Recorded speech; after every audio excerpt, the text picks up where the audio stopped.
Friends समस्त नमस्कार। आशा करुछु मु समस्ते बहुत भलर थिबे। ओडिशा अग्निशम फायरमैन रे आउ थरे रिक्रुटमेंट आसीबाकु जाउची। तो एथिरे मुख्यमंत्री घोषणा करिसंती 300 पोस्ट। तो आगो को ये पोस्ट आउरी एथिरे अधिका बढ़ी के आसीबो। तो ये पोस्ट केबे आसीबो ना आसंता डिसेंबर मास सुधा ये पोस्ट देखिबाकू मिलिबो। तो एथिरे आपनकर नेक्स्ट रहिला कोन ना एजुकेशन क्वालिफिकेशन। तो एथिरे एजुकेशन क्वालिफिकेशन टी आपनकर मिनिमम जि +2 जि पास करिथिबे तो ये पोस्ट को अप्लाई करि परिबे। तो एथिरे आपनकर पुरुष माने ही ये पोस्ट को अप्लाई करि परिबे। तो एथिरे महिला माने ये पोस्ट को अप्लाई करि परिबे नाही। तो एथिरे नेक्स्ट रहिला कोन ना हाइट। हाइट टी आपनकर जनरल पिला मानको पई रहिला 168 सेंटीमीटर। एससी एसटी पिला मानकर हाइट रहिला 163 सेंटीमीटर रहिला।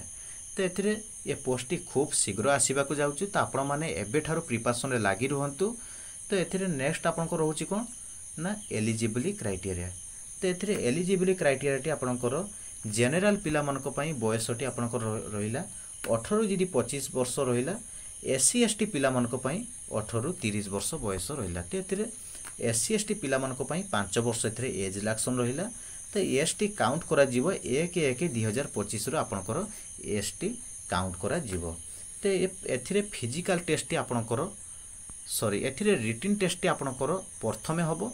सेकंड आपनकर फिजिकल टेस्ट हबो। तो एथिरे ए पोस्ट गत 2023 रे आस्तिला 941 टी पोस्ट एथिरे आसीतिला। तो एथिरे किछि पिला भी अप्लाई करिथिले, किछि पिला लास्ट को साइड स्लो शाखा से अप्लाई करि पारिथिले नाही।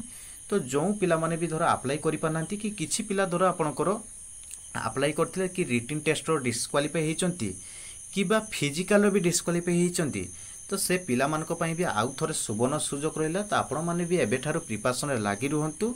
तो आसंता डिसेंबर मास सुधा ये पोस्ट आपनकर देखिबाकू मिलिबो। तो एथिरे वीडियोटी को जो मान को भलो लागिछि वीडियोटी को लाइक करिवे, चैनल टी को सब्सक्राइब करके रखिथिबे। आगो को एमिति मु जॉब रिलेटेड रे नुवा नुवा वीडियो मु नेकी आसीबी।